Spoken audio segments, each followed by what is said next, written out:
చివరికి చంద్రబాబు నాయుడు గారు ఇక్కడ మత్స్యకారులకు మేలు చేయాల్సిన చోట మేలు చేయకపోగా వారి కడుపు మీద దంతా ఉన్నాడు చంద్రబాబు నాయుడు గారు.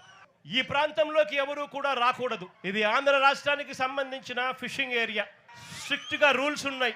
మనం తమిళనాడులోకి పోకూడదు, తమిళనాడు వాళ్ళు మన వైపు మన దగ్గరికి ఇక్కడికి కూడా రాకూడదు. ఇవన్నీ స్ట్రిక్ట్ గా రూల్స్ ఉన్నాయి.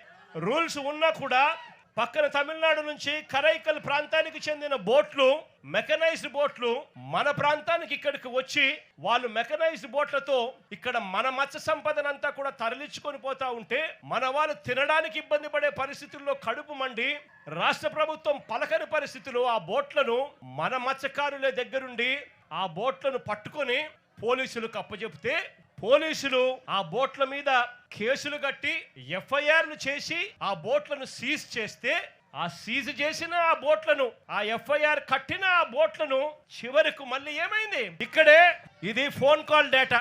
వీద సోదరులు ఆయన అనుచరుడు కొందూరు పోలిశెట్టి, అక్కడ బోటు యజమానులు అశోక్, వీరి మధ్య జరిగిన సంభాషణలకు సంబంధించిన కాల్ డేటా, టెలిఫోన్ లో మాట్లాడిన కాల్ డేటా, కాల్ నెంబర్లు, వీళ్ళందరూ కూడా కుట్రబన్ని ఒకరితో ఒకరు మాట్లాడుకొని నారా లోకేష్ అనే వ్యక్తి ఇప్పుడు మార్చి 12వ తారీఖున ఇటుకు వస్తాడు. మార్చి 16వ తారీఖున ఈ బోట్లు ఇక్కడ నుంచి పోతాయి.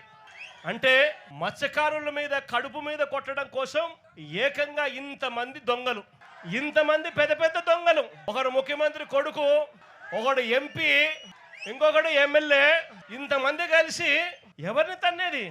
చిన్న చిన్న పేదవాళ్ళైన మత్స్యకారులను తనడానికి, కడుపు మీద కొట్టడానికి ఇంతమంది ఏకమవుతారు.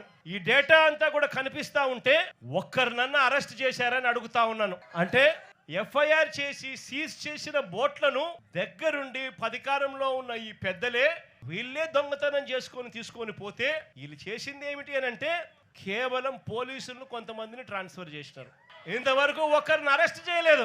నేను చంద్రబాబు నాయుడు గారిని గట్టిగా అడుగుతా ఉన్నా, అయ్యా చంద్రబాబు నాయుడు గారు, బంగారం దొరికితే బంగారం దొరికింది అని చెప్పి పోలీస్ స్టేషన్లో కేసు పెట్టి పోలీస్ స్టేషన్లో సీజ్ చేసి ఆ సీజ్ చేసిన ఆ బంగారాన్ని ఎవరైనా దొంగతనం చేసుకొని పోతే మీరు ఇట్లే ఇడిచిపెడతారా అని అడుగుతా ఉన్నాను చంద్రబాబు నాయుడు గారిని.